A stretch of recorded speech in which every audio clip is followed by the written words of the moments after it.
Il più cordiale saluto amici della Wii Sport, Antonio Caro è pronto a raccontarvi del quinto turno del campionato allievi regionali per il girone C. Siamo al Garden Sport di Mili, dove la Messina Social School affronterà la Ionica. Nell'ultimo turno mister Ardizzone e i suoi sono caduti sul campo dello Junior Calcio Acireale con il secco punteggio di 3-0, stesso punteggio con il quale la Ionica si è imposta invece sullo Sporting Taormina. Di seguito le scelte di mister Ardizzone, con Schepis tra i pali con il numero 1, il numero 2 Gulletta, 3 Ingegneri, 4 Giunta, 5 D'Aleo, 6 Dramacere, 7 Giuffre, 8 Risitano, 9 D'Arrigo, 10 Filoni e 11 Magazzù. Di seguito invece le scelte da parte della Ionica, con il numero 1 Rizzo, 2 Fazio, 3 Garufi, 4 Giannetto, 5 Interdonato, 6 Faranna, 7 Uscenti, 8 Duriano, 9 Branca, 10 Gaeta e 11 Dinuzzo. A proposito delle nostre immagini, siamo passati al racconto del primo tempo, che si apre con la Ionica subito in avanti. Il pallone sull'out di sinistra di Uscenti viene messo in area di rigore, allontanato dalla difesa della Soccer, lo tocca a Turiano di testa per servire Dinuzzo, che salta il difensore, prova il tentativo in caduta, non trovando però il gol.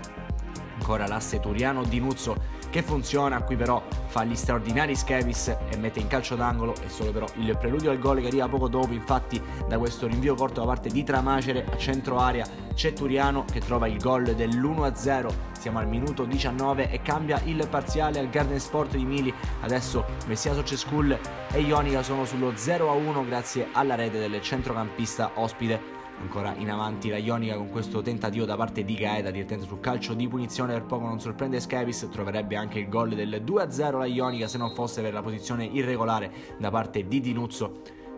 La Soccer prova a reagire con questo tentativo direttamente da calcio di punizione affidato a D'Arrigo, ma il suo mancino va alto.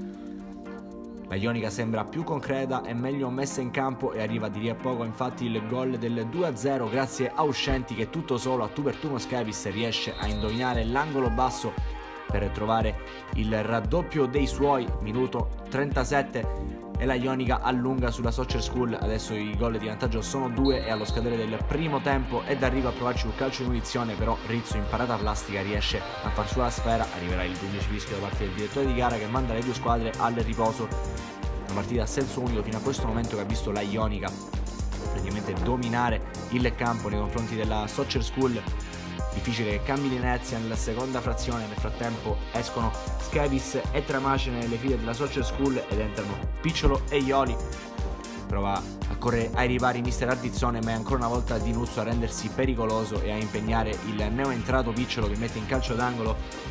Entrerà anche Banuga per favorire l'uscita dal campo dell'infortunato Ingegneri, ma arriva di lì a poco il 3-0 da parte della Ionica. Infatti è Dinuzzo che, dopo averci provato un paio di volte nel primo tempo, servito in maniera perfetta da Gaeta, scappa sul filo del fuorigioco e a tu per tu con il neo entrato Picciolo trova il gol del 3-0, che probabilmente mette in ghiaccio la partita quando siamo al 63esimo della seconda frazione. La Ionica è avanti di ben 3 reti al Garden di Mili.